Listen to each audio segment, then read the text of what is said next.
Wondering where your save files are for The King is Watching from AnkerGames? Let's take a quick look.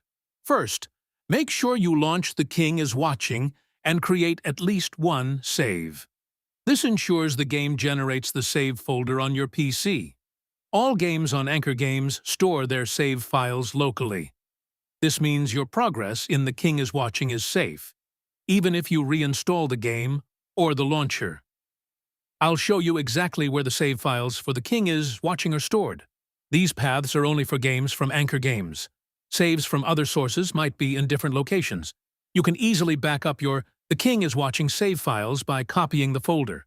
Store it on a USB or cloud drive, and you can restore it anytime.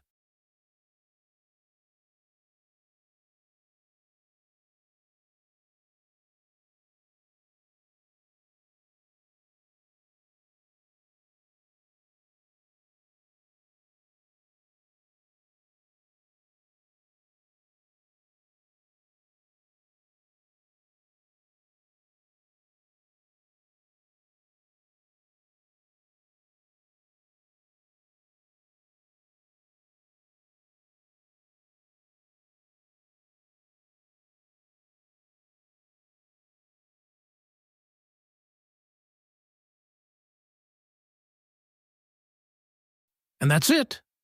Your The King is Watching saves from AnkerGames are local, safe, and easy to manage. Follow for more tips on getting the most out of your games.